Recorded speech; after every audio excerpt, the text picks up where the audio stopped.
Oh, hello. I didn't see you there. I'm just enjoying my planetary report from the Planetary Society. Shout out. Hi, everybody. I'm Jared. This is Star Citizen Live. If you've never seen Star Citizen Live before, it's where we take about an hour out of our end of our week, hang out with some developers, answer some questions, watch how they work, goof off a little bit, try not to get fired. On the show this week, we have members of our esteemed EU features team, gameplay features team, starting with Dan Truffin below. Say hi, Dan. Hello, everyone. We've got Jacob off into the corner there, Hello. and Thorsten off to the right here. How you doing? Hello. Thorsten, we were just talking before the show. You're relatively new to CIG. You started how long ago? 4 months ago? I'm in my fourth now. Yes. 4 months ago. I usually have a rule against having people on within the first 6 months. Yeah, I broke That it. might Sorry. disqualify me as well. Got some I've new only been blood. here since January myself. Really? Yeah. Well, welcome aboard, guys. Welcome to your first Star Citizen Live experience. Dan, of course, is no stranger to Star Citizen Live. He's old hat, but a good hat. And I don't know where I'm going with that. We're off the rails anyway.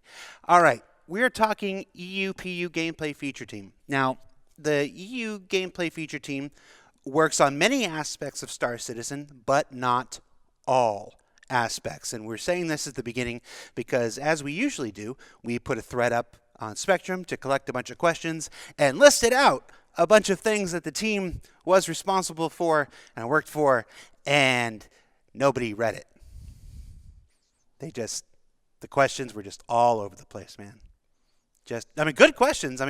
Things I'd like to know the answers to, but just not what this team's working on, guys. So, I don't know. But we were able to find a lot of questions that the team does work on. Plus, we are going to take questions live from the chat. So if you are watching live on Twitch TV right now, you can submit your questions with the word question in capital letters, surrounded by brackets. We're going to pull that out of the chat. Let's start off by talking about the things that you do work on. So why don't we introduce the team and some of the stuff that they do work on so that we can shape the questions that come in live. Dan, what is the EU-PU feature team and what are they responsible for? The UPU feature team is responsible for, I'd like to say, a lot of things. A lot of other feature teams have very strict areas of responsibility, which is like actor feature team. They really focus on that actor and everything the actor can do, or vehicle feature team, everything about ships. We tend to take a bit of everything and a bit of the things that don't fall into those categories. So you guys saw us do mining. While that you could consider a vehicle feature team, it was something completely working on its own. It worked for FPS. It worked for ships. It worked for vehicles like ground vehicles. So it wasn't falling in any of the other teams. So we took it, we made it, and hopefully you guys enjoyed it. Other things that are falling into here are continuations from mining and all the mining gadget stuff like this.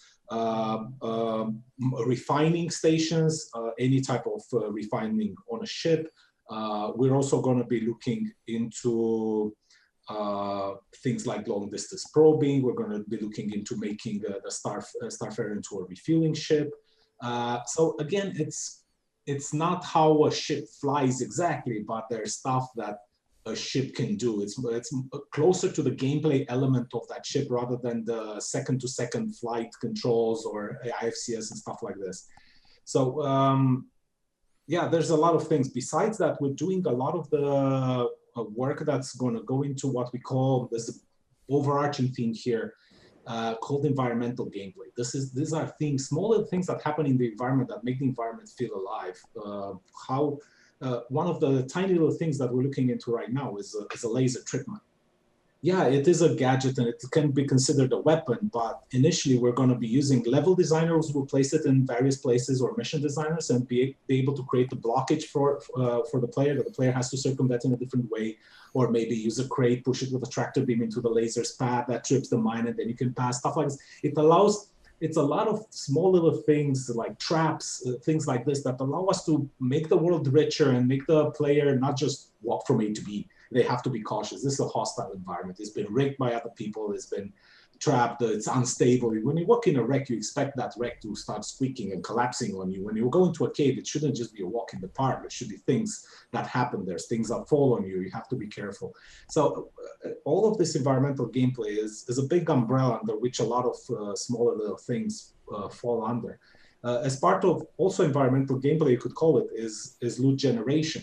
How do we generate loot in the world? We generated minables and harvestables, stuff like this, but we never generated like, how do I spawn a shotgun in a crate?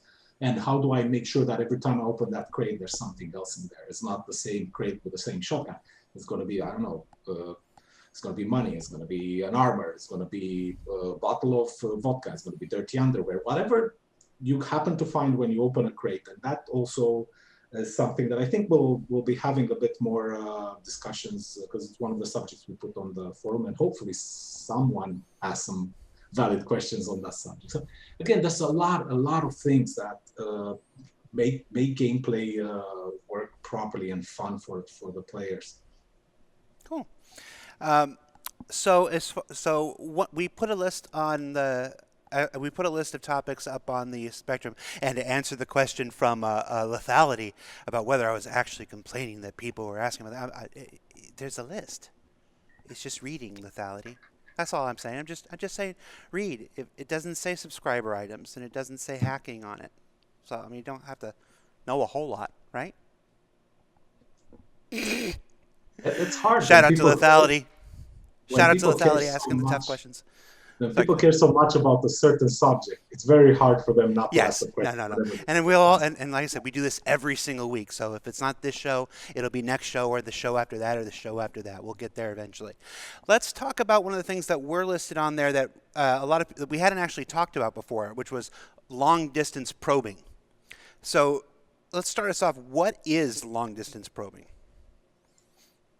Well, long-distance probing is basically a system that we want to introduce where players have a ship somewhere in space and they can send out like probes and place them anywhere in the same system. And those probes will ping and reveal basically objects that are of interest there, or anything that might be there. And those objects could be like mining places, derelict stations, ships, anything that we could imagine that you could find there and we could spawn. And so you find something, then what you have to do there is triangulate. So you have to bring in the probes into position, so you get the more precise signal on that. And once the signal strength is enough, you can either decide to generate a quantum beacon that you can basically jump to. You could store that information and sell it to other players. Or what we aim to have there is an analysis gameplay where you basically have a signature, a unique signature of what you found there, and then you compare it on your ship. So basically the drones, the probe sends back the signature, and you sit on your PC on the ship, and you compare the signature with everything that you either bought or you collected yourself in the library. And then you get an idea, okay, this might be in Gladius, this could be in a mining field. And then you can still decide to, okay, I jump there and I look at it, or the risk is too high, I don't jump there. So that's the rough rundown of it. I think what's important here, what we're going to try to introduce here, is that uncertainty. You'll be able to see a graph of how, it's like seeing the drive signature of a ship. You kind of know the EM, you know the IR, and you'll get the curve of how strong each part it is. And you might look at it and go like, this looks very similar to an Idris. And when you jump there, you might have a surprise that it's a lot of smaller ships or a fleet or something like this. Or it might look like a hauler that you might want to pirate. And you get there and, oh no, it's actually an Idris with a lot of this stuff being turned off, waiting for prey to jump in.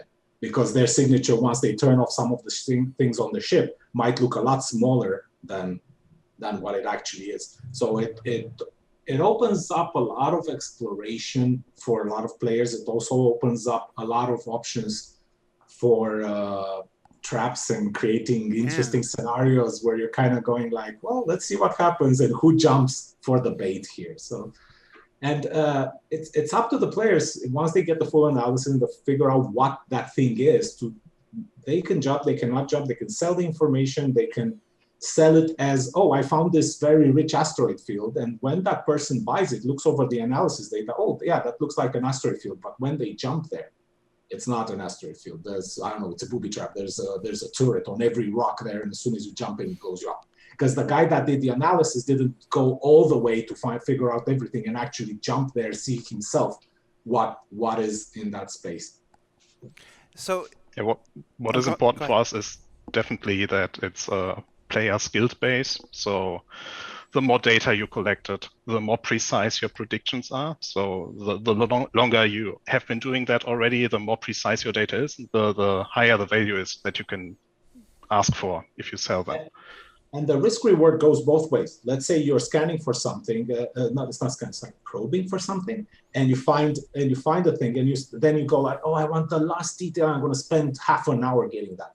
By the time you spend half an hour on it, it might be gone, because that might be a ship, might be a player, might be an NPC that just goes away. It's not going to wait there forever for you to get all the data about it. So it's up to you how much time you want to invest in that analysis part, or do you risk and jump, or do you risk for it to jump away? It's all up to the player. Is this something you guys have been working on alongside?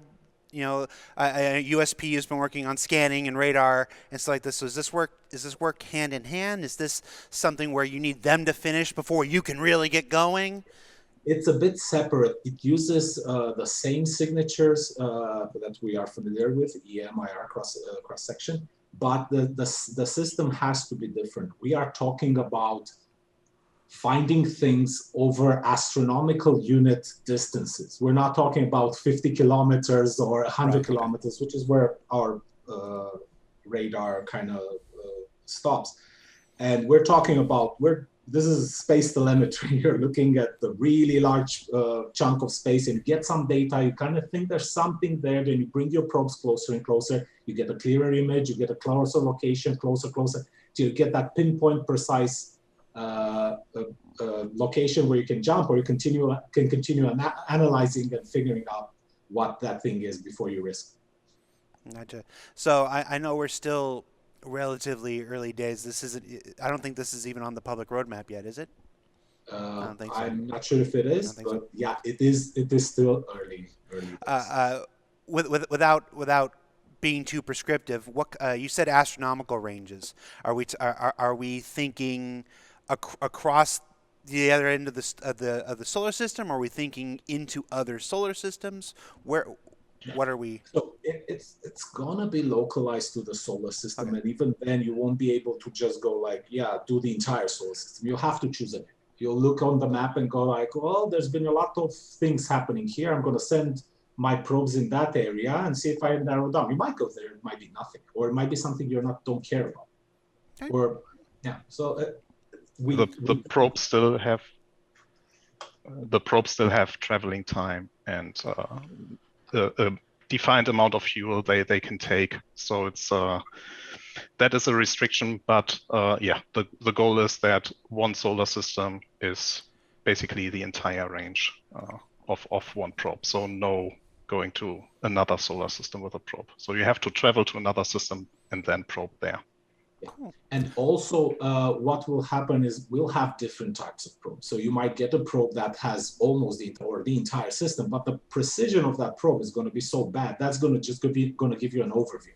So if you want to narrow it down, you're going to have to use like very precise probes with a very limited range. Gotcha. All right, cool. And I imagine as we get closer and closer to our first version of this making its way into the PU, you'll hear more about it on ISC and stuff like that. So stay tuned for that. Something else, this actually didn't make the list, so we're going to mention it here for the first time, is something you're working on called atmospheric depth damage. Am I remembering that right? Atmospheric depth damage. What is that?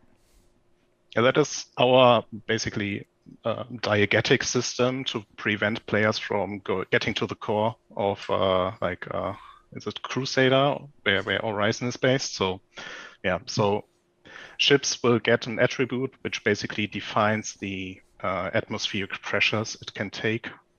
So for example, spaceships aren't built for withstanding a lot of atmospheric pressures, right? It's more like from 0 to 1 they can stand. And for that reason, we will introduce the attribute of atmospheric pressure resistance, which basically defines how deep a ship could go into a Crusader, and then it would start to get damaged. All right. And I'm just going to go out on a limb because I know somebody in chat's going to do this. Is there a possibility that also applies to underwater at some point later down the line?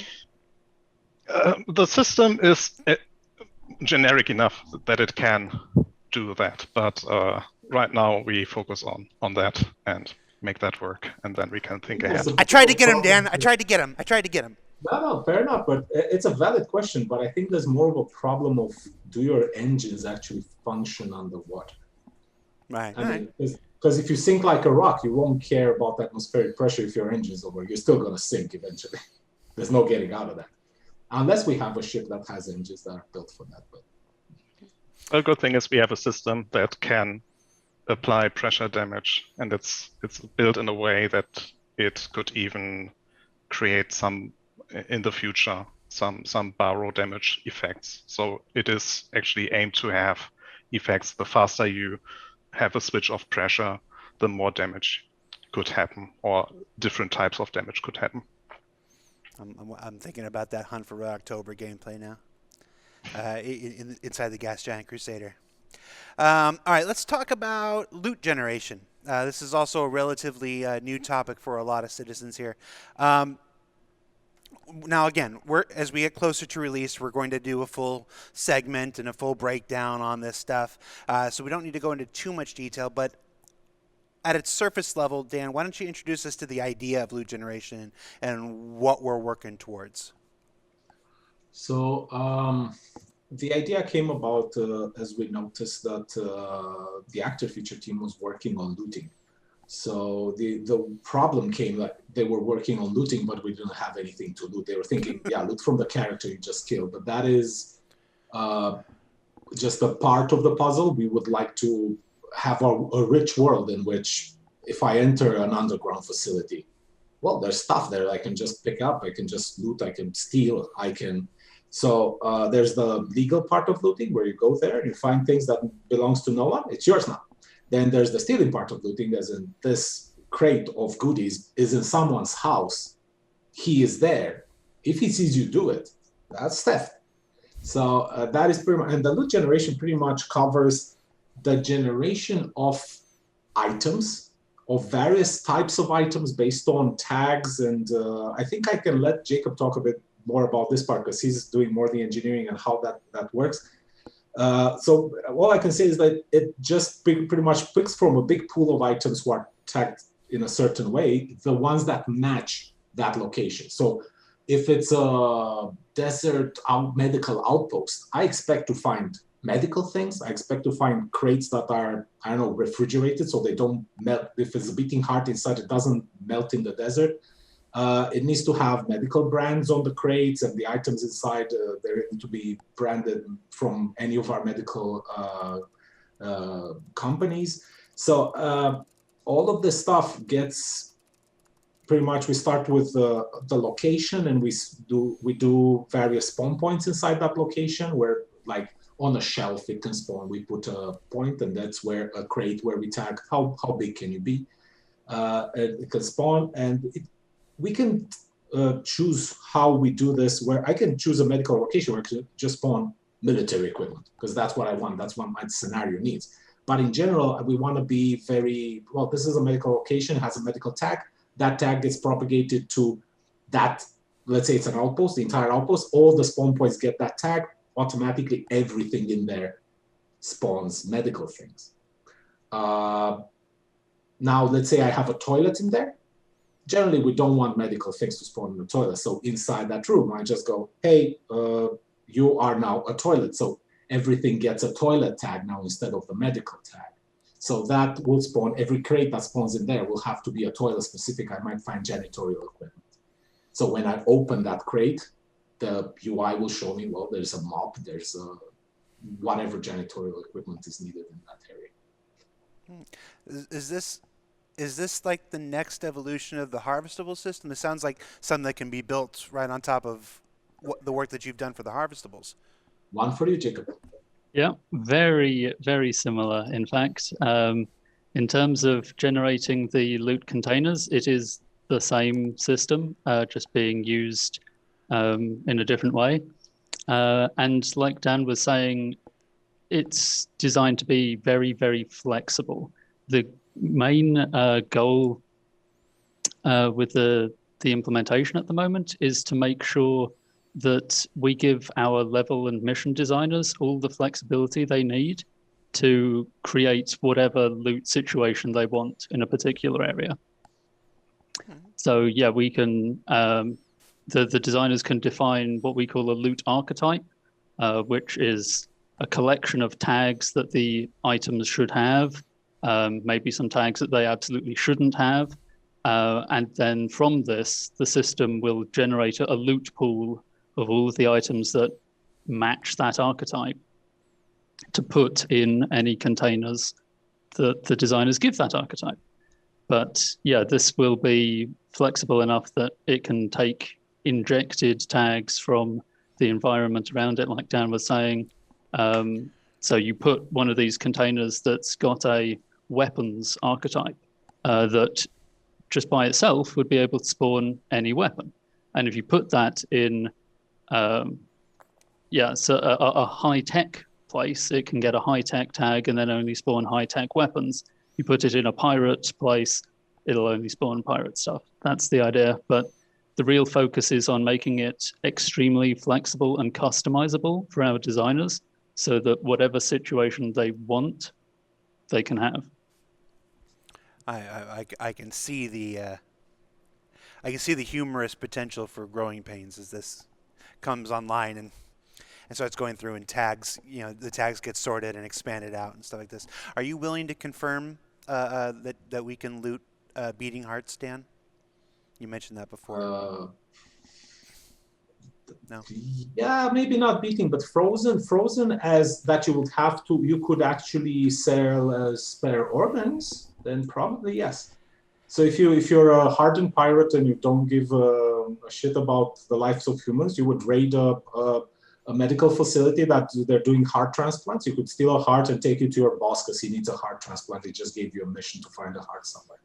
That is a valid mission for us. It's up to the players how evil they want to be. As a follow-up question from the chat, how much consideration is being put into the depth of loot tables to ensure that there is a healthy enough variety? I mean, beyond just setting up the tags, is this going to be we're looting the same 5 items over and over again in a place? That's entirely down to the designers setting up the areas, setting up the missions. It can be as varied as they want it to be. At the moment, just early stages of development, we've got 2,600 items that can be looted. And yeah, the designers can use the tags to filter down which ones of them should spawn where, when, why, all sorts. I think this is a major difference probably from what we get to see in other games where you get a loot table. Is in this chest this is the loot table. This is the chance that each item has of spawning into that chest. We've gone a bit more different here, where it's like based on what the designer puts, as in a designer can actually put on a crate just bearing green pistol. And pretty much that crate was only going to spawn green bearing pistols if the pistols are tagged correctly with green and bearing and pistol. Generally, they're going to be so we can go. Those tags can be very detailed, again, from a color to the actual manufacturer to the type of weapon to whatever we want to say about that pistol. It's a semi-automatic. We can say only semi-automatic weapons in this one, or we can just leave the containers like spawn whatever. It's up to the guys building the content. The system is made in such a way to be very flexible for this. Generally, we're going to try to make it make sense a bit. And we don't want beating heart spawning in a underground manufacturing facility. It makes no sense. So this is up to us to filter out the things that don't make sense, because yeah, otherwise it's going to be silly. It's going to look like a circus if you can get, I don't know, another like guns in a kid's playground that you can loot. It doesn't make any sense. Now, you mentioned that loot generation came about because the actor feature team had begun working on looting. So this question may bridge the two, so I don't know if this is for you guys or not. But if an NPC is equipped with armor and we kill them, will we be able to take their armor, or will there be a percentage drop system of some other armor, from the loot tables that we're talking about or whatever? What's the priority there? So I don't want to speak for the actor feature team because they're doing the looting from the actor. But as far as I know, don't quote me on this, but as far as I know, you loot what the guy is wearing. Okay. It might not be worth looting because he might be wearing a shit armor that's super heavy that might not even fit in your backpack. But if it's better than the one you're wearing, yeah, no problem. Swap them around and you get a better armor now. If he has a weapon that you need, get that weapon. The part where we come into this part, because we don't want to generate what the guy is wearing. It's weird if he wears a sniper rifle, a green armor, and suddenly it's a pink armor with a pistol. It makes no sense. It needs to be a one-to-one relationship. Otherwise, we try to be as believable as possible. Otherwise, this makes no sense. Yeah. When we can come in is the guy, if he has a backpack or pockets or something like this, we can generate the loot inside those pockets. So the guy might be wearing really poor armor with a shitty weapon, but maybe he's an undercover agent, and inside he has a high-spec suit for whatever that has no emissions, stealth, silenced gun, and stuff like this. So inside, depends on how that character is tagged. So he might be tagged for like shitty equipment on the surface, but really good stuff in his backpack. Right. I mean, this is an exception. Normally, if they have shitty equipment, they're going to have a shitty loot in the backpack. But we generate what's in the backpack, what's in their pockets. We also can generate now stuff for a mission, as in put a key card on him, or a tiny note that if you actually bother to open and inspect, might have a key code that you could open some things adjacent to him and stuff like this. Okay. But that is stuff we can generate from a loot generation. So it sounds like we have the potential to do a healthy little mix of things, what you see that would obviously be on there, and then stuff that we can hide in pockets and knapsacks and stuff like that. I would like to mention. Sorry, Jacob, go. I was just going to say, yeah, it's what you see is what you get for the NPCs. If you see it, you can probably take it from. But if you don't see it in a backpack, then it'll get randomly generated according to all the loot archetypes, etc. I would also like to mention something. As scanning comes online, this would be important because you might figure out that guy has important loot in his backpack. He might look like a poor guy, but he's worth killing. But you have to spend your time scanning him and figure out what he actually has, rather than what he seems to have. All right. Let's move on to Harvestables, because from there. One of the questions we got in the thread was, will Harvestables ever have a benefit other than just selling them? Well, right now they have the benefit of selling, which is not much of a benefit. Sadly, we are working to correct that. They need to become more valuable. The other benefit is that you actually can consume them, some of them. You don't want to consume the rent-a-tongue or something like this. The goal is to start using them for manufacturing science once we get to work on those parts. So once we get to work on those parts, the idea is that we start being able to extract certain materials for them that can be used to manufacture, I don't know, chemical drugs, explosives, things like this, oils for maintaining your weapon better and maybe removing some of the wear and tear, or yes, various things where It can improve gameplay. We never envisioned this to be a thing where you just go and you get the fruit and you can sell it for 10 UEC. No one wanted that. That's as far as we could go until our priority shifted to something which was deemed more important than it was. But the system is there to be used once the other puzzle pieces fall in place. Like dung explosives. Exactly. Stinky bombs. As a follow-up, are there any plans for us to be able to grow crops on like a planet or moon? Yes. All right. I cannot discuss any further, but yes. Fair definitely. enough.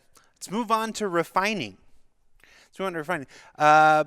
For refining, will this game loop be broken down into different steps of refining or different purities for the end product? Basically, why don't you give us a primer, I guess, would probably be most helpful, a primer on how we're expecting refining to work.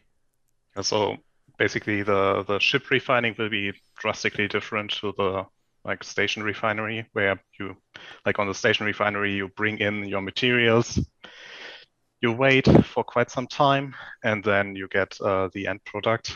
For the ships, it is an active process. So the player that is basically running the refinery ship has to analyze the material that is coming in and then decide on the correct process, where the process could be probably, so imagine like there's a scenario, the player had picked up like minerals and metals and has a refinery where there's a furnace, and the furnace will destroy the minerals, so that results in the loss of the minerals, but the metal would be refined and it would be of great quality. For the purities part, that's not something that we account for in our first iteration. We now go for more in a sense of if you are effective, you have less loss of material. Yeah, we'd rather go with the yield rather than purity, because it's easier for us to track rather than adding a property on each. Let's say you got gold at 57%, then you mix it with gold at 75, then you need to average. We'd rather get less gold out of it. You get pure gold, but it's less gold if you don't do it properly.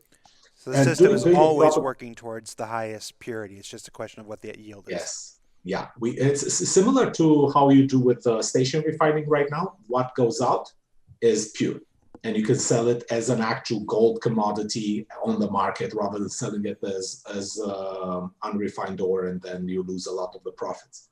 So what refining kind of aims to do is close a bit that gameplay loop that we started right now with mining, and we have to go to the station and kind of then you sell. We would like to be able to do all of this in the field, where I get 5 prospectors or a few molds and prospectors and 1 refinery ship, and that refinery ship becomes like the hub where everyone kind of brings. I mined all these rocks, I come to my refinery ship, I dump my sacks, so the sacks on the prospector become ejectable now. With a tractor beam, the refinery ship is able to pick them up, attach them to their own ports. They are able to scoop all that stuff into their storage, dump the empty sack, prospector picks it up, goes back to mine again. Now the refinery ship is running, constantly churning.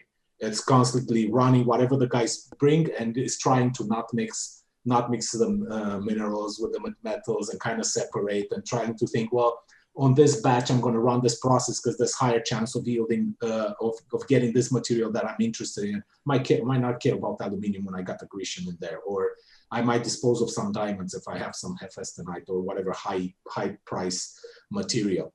So it's going to constantly, there's going to be this choice where like, oh, if I add this catalyst to this furnace or this tank, I get to this reaction, I get to extract this and that. So it's going to be a lot of choices for the players. Obviously, as per usual with all of our systems, things can go awfully wrong. And if you add the wrong catalyst or don't watch the pressure, don't watch timers and what's supposed to happen, don't stop the reaction when it needs to happen, things might go boom. Or not only go boom, but you might just lose the material. You might just get a shit ton of slack. Sorry for my use of funny language. But that is what it will be. You'll be really annoyed at that point and you'll use those curse words. So that's pretty much the idea. The goal is to create this gameplay loop where at this point, you add the trader, not the trader, the hauler. He's not a trader. He will help this mining operation. He will be coming every 5 minutes. Comes, takes whatever was refined by the Starfarer, puts in his cargo hold, goes sell to the market, come back, and that creates an entire operation that an organization can run for hours and just like keep churning profit. The difference is the Starfarer might not be able to refine as good as the station does with like 95% yield, but it doesn't matter because what you might get 80% or 60% doesn't even matter because what you're transporting is so much smaller and condensed in value. You don't have to transport unrefined ore and ship by ship, and it takes forever. So you're transporting very high yield, going there, selling, ship comes back. And this is where another fun part comes in. You actually get pirates coming in and preying on this chain. They might destroy the prospector. They might destroy the refinery. They might destroy the hauling ship that is transporting the refined stuff to the station. And this is where you hire mercenaries or get your organization people to come in and protect your operation. Some will have to fly with the transport ship. Some will have to protect the refinery ship. So it creates this entire ecosystem where you have people preying on each other, helping each other, trying to make as much money as possible in as little time as possible, rather than waiting for an entire day for the station to refine stuff. So it sounds like if we were to really illustrate the differences between ship-based refining and station-based refining, we're talking about a far more active and involved process for the player on ships. There's no AFK refining, no AFK refining in any way. You have to pay attention to all the tidbits of the refining process, like the temperature. It's like similar to mining, but a little bit more complex because there on the refining ship you have the reactor that could have a various amount of methods. So as already mentioned, there could be a furnace, there could be electrolyte system that could grow or help grow or separate crystals.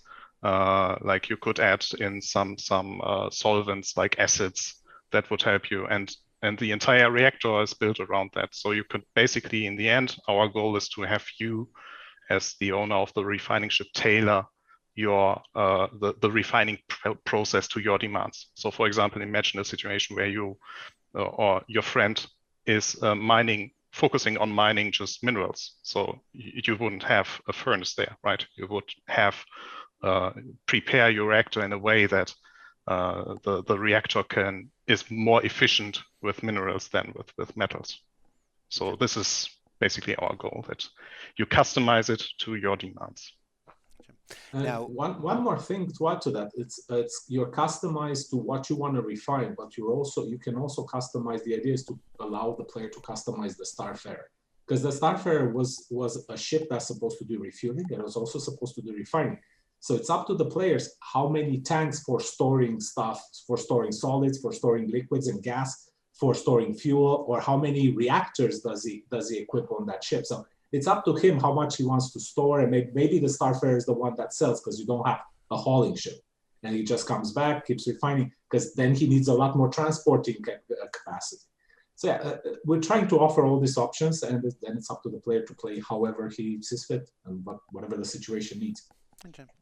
Now we don't generally do when questions on the show. You know, we leave the when questions to the Star Citizen Public Roadmap. That's all the best and the most accurate when information that we have is on that roadmap, folks. That said, the stuff that we're talking about here, the refining, is this theory crafting of something we're going to work on someday in the future, or is this stuff that we're actively developing right now? It's in design. Well, design is done and approved. It's waiting an actual programmer to finish some of his current work and to jump on this. Awesome. So signed off, approved design, just waiting for resources to get going. Pretty much. Okay. And it's soon with the TM, but yeah, fairly soon. We're not looking in this in years and years from now. We're waiting for one feature to finish, and we're going to be looking at this. All right. Let's see. We've been talking about refining. You mentioned refueling. Let's slide into the next one. Refueling. the Starfare is probably our most obvious, the refueling ship out there, but there are other ships that are supposed to be able to have this capacity. How are we thinking refueling's working? Where are we going with refueling? In what sense? Like, Well, I mean, are we talking about the the 737s with the little nose cone and somebody comes up and they attach? yeah. What are we doing?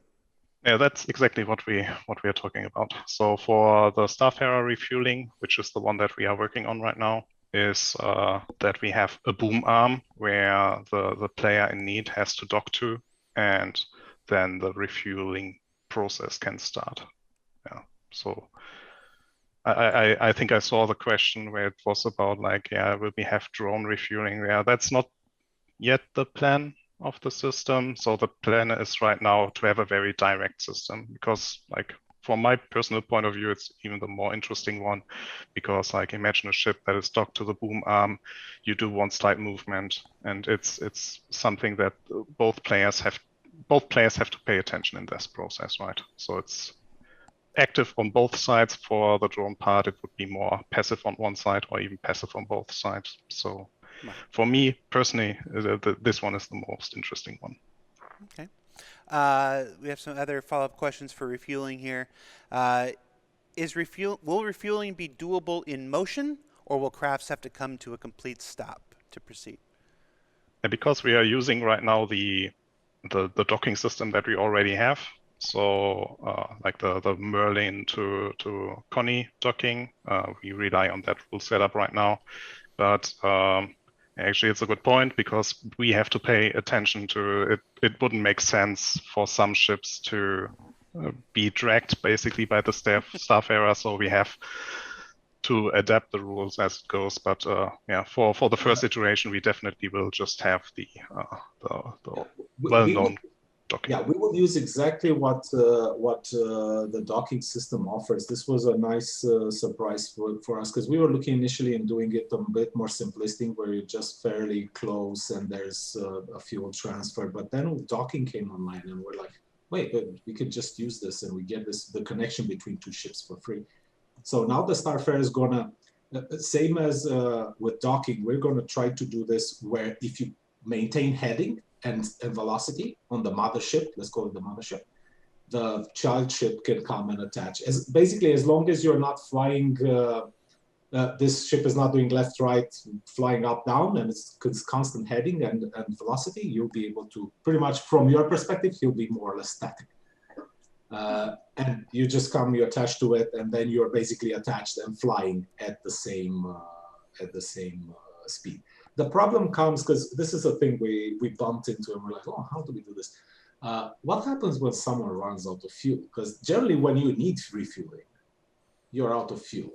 So that is the moment where you are not going to be able to do in motion refueling, because you cannot catch up to the other ship. So first of all, what we did was allow the ship that needs refueling to still move very, very slowly, and only during the refueling maneuver. Basically, the ship maintains a very little amount of fuel to get you out of trouble for the refueling process. It doesn't allow you to use that fuel for flying or dogfighting or something like this. But once you go into refueling mode and you're attaching to a Starfarer, it allows you to very slowly drag yourself to that fuel port.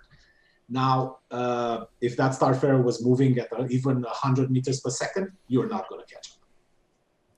So yeah, honestly, if you're asking whether you're going to see in atmosphere, flying through the clouds, refueling in the middle of a dogfight, probably not. At least not the first version. Yeah, but there's no logical reason why anyone would build a space refueling rig for something like that. It's needed in atmosphere for our F-15 whatever fighters, but really in space, where everything is more or less relative to the guy you're flying with, it needs to be. But when have players ever been restrained to what is necessary logically, Dan? Well, I mean, can a Starfarer refuel a Starfarer? Yes. Then we're going to see some amazing centipede action going. Yes. The problem is that while you're in refueling, you can only be refueled or refueling someone else. We never thought of it as that. Maybe that becomes a possibility, but I'm a bit worried if we open that can of worms. I'm pretty sure board gamers are already trying right now. All right. Speaking of refueling, is the refueling is in active development right now? Is this because it's a prerequisite for Pyro? It's not exactly a prerequisite. It's something that's going to help Pyro a lot. Pyro, finding fuel in Pyro is not going to be as easy as in Stanton. This is a torn down place. Everyone has left the building a long time ago. The people that are there and want to sell you fuel either are going to try to rip you off, or you're going to pay everything you have to refuel. So you're going to be relying on players. You're going to be relying on other people to come in with fuel from Stanton and bring it in there and sell it to you at whatever price. So the problem also comes with Pyro is like it's very hard to find a station to refuel. They're far between. So you might be, oh, I'm in the middle of nowhere now. There's no way for me to get back to that station where I know there's fuel. Hey, can someone come help me? Someone come help me comes with a dose of risk, because someone come help me might come with guns. But yeah, this is where you have to trust other players, and this is where some of our reputation thing is going to come in handy, as in you look over who you're dealing with. You go, well, this guy's been killing everyone that moves. I'm not refueling with you. I'm not telling you where I am, pretty much. Yeah, I think it's safe to say that while Star Citizen is a massively multiplayer game, it is a multiplayer game. Some systems will be a little more friendly to the solo players than others. Pyro, from everything I've seen and read and heard and spoken about Pyro definitely seems like it's dangerous to go alone. Bring a friend. Exactly. Last question on refueling before we move on. Ground vehicles. Are refueling ground vehicles ever going to be a thing? I mean, do they even need gas right now? I don't think so. It's also like, I don't think they have a fuel right now, do they? So, but the good thing is, so once they would have, we could have a solution to that. It's not a problem. Once we do this, I think we will have to see how docking between two land-based vehicles will work, because that influences this. But once they start having proper fuel, I don't think it's a problem of bringing your tanker, whatever, truck next to your friend's whatever tank, and starting a refuel process. We'll have to see, because a lot of this refueling work means standardization of fuel ports throughout. Right now, what was it? How many ships, Thorsten? Do you remember how? No, it's but I think it's above 160. Is it? Exactly, somewhere there. It's in the hundreds. By the time we get this, probably we'll have vehicles in the hundreds too. So. That's where the problem comes. The system we can develop fairly quickly, and especially if we have ship refueling already done. I'm not worried doing it for land vehicles, but it will be retrofitting all of the land vehicles to have fuel ports.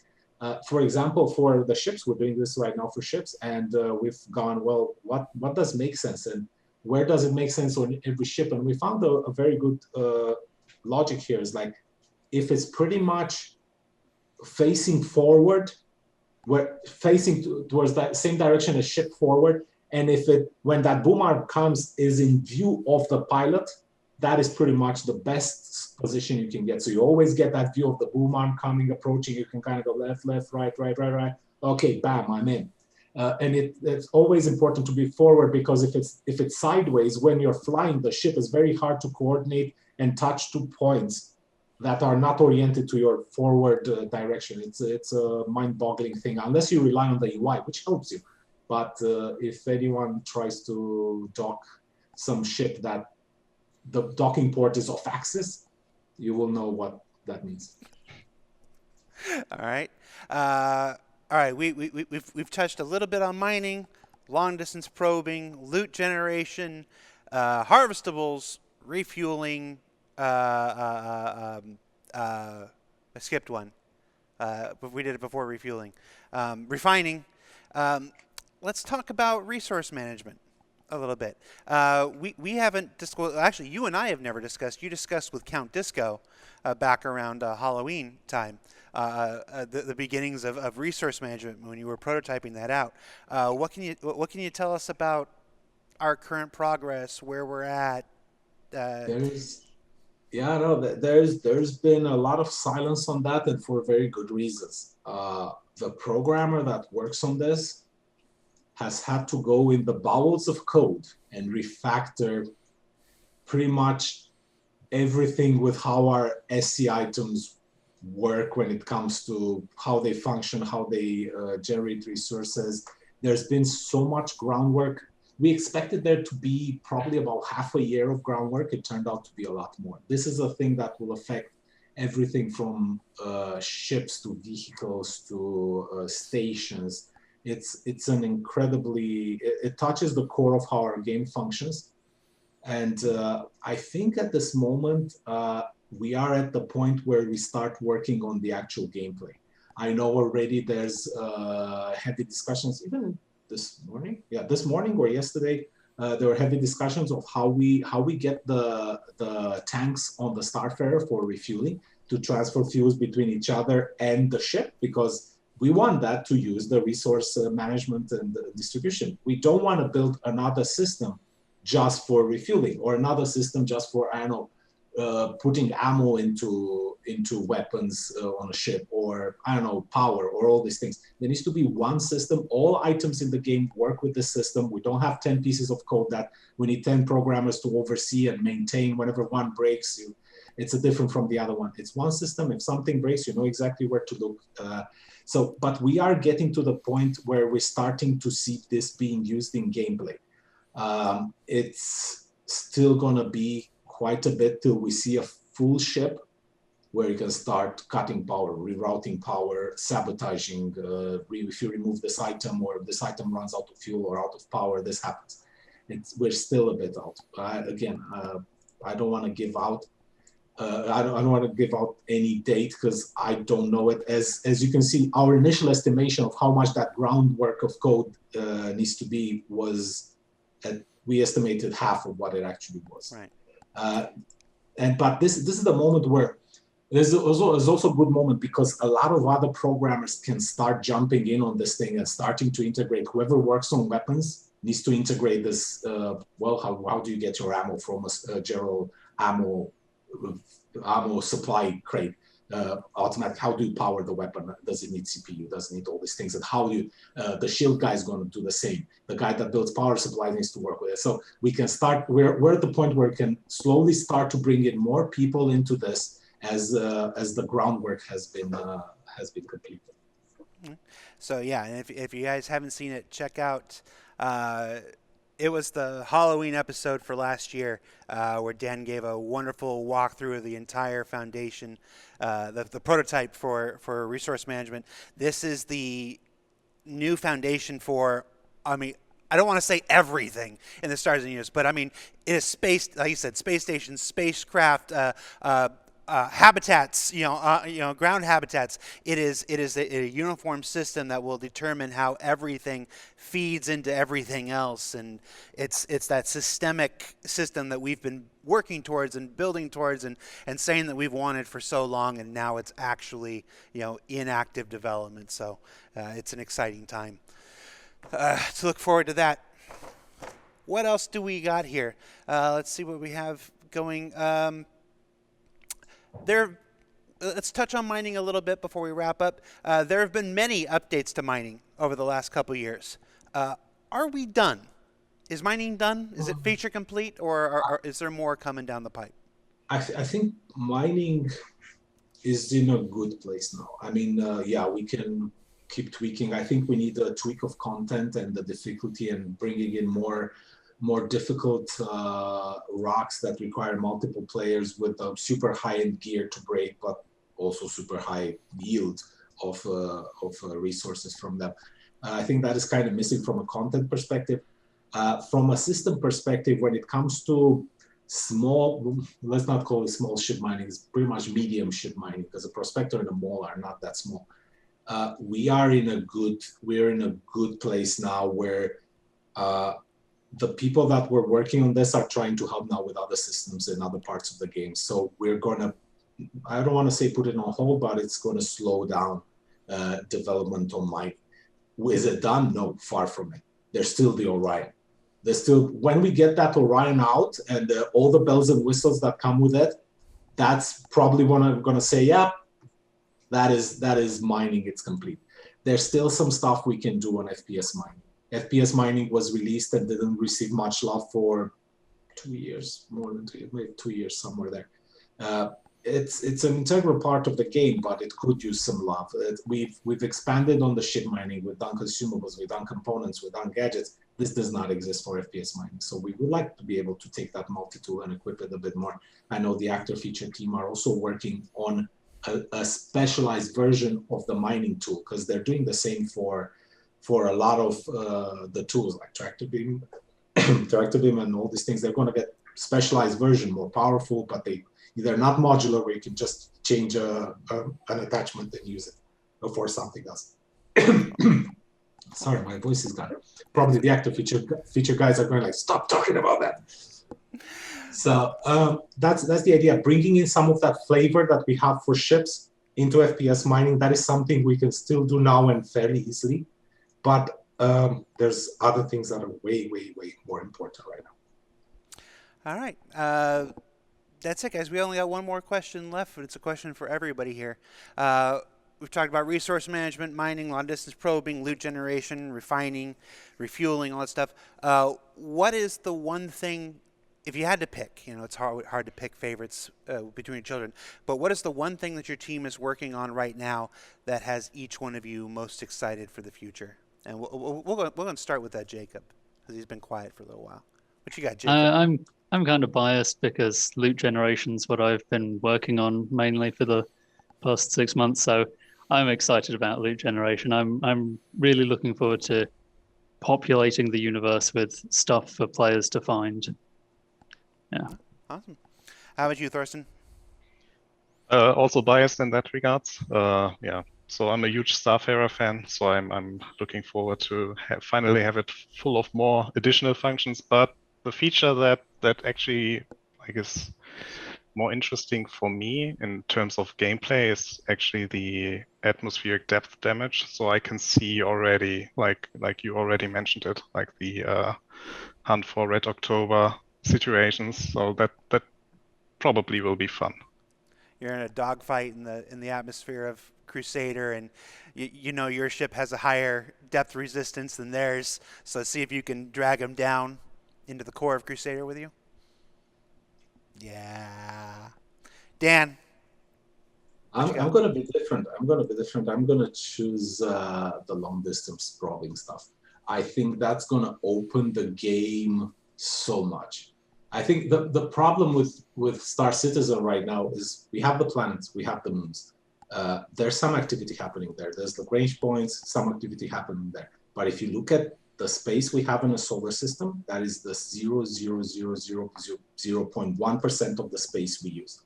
Once long distance probing comes in, we'll be able to dynamically spawn an asteroid cluster, a wreck, a bunch of pirates attacking a hauler. Anything you can imagine, a small station that they're producing drugs there or high-end weaponry.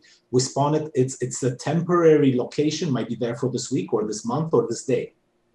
Whoever finds it first gets to, well, if they can tackle it, gets to get the rewards. The miners are going to have, I'm expecting the mining organization to have a dedicated probing division where they're just searching for things there. Oh, I found you guys a new asteroid cluster. Everyone just rush there, strip mining, and you make the profit. Whoever finds it first is going to make the money. Whoever finds it second pretty much makes nothing unless they're pirates, and then they find some miners there, and then they make some money.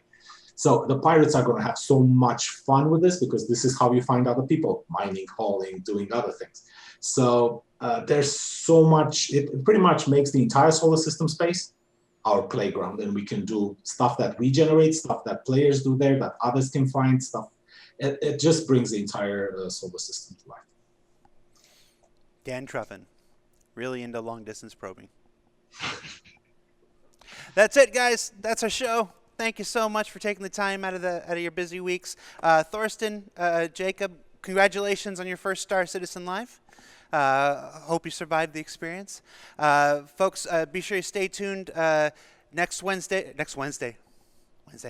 Thursday is our last ISC of the quarter before we take our quarterly hiatus, and it's all about Orison. We're gonna check out everything that brings Orison to life, from the VFX to the lights to the sights, the sounds, the music, and of course the clouds. So for Star Citizen Live, I'm Jared. That was Dan. That was Jacob over there. That was Thorsten. Take care, everybody. We'll see you next week. Bye-bye. Bye. Bye.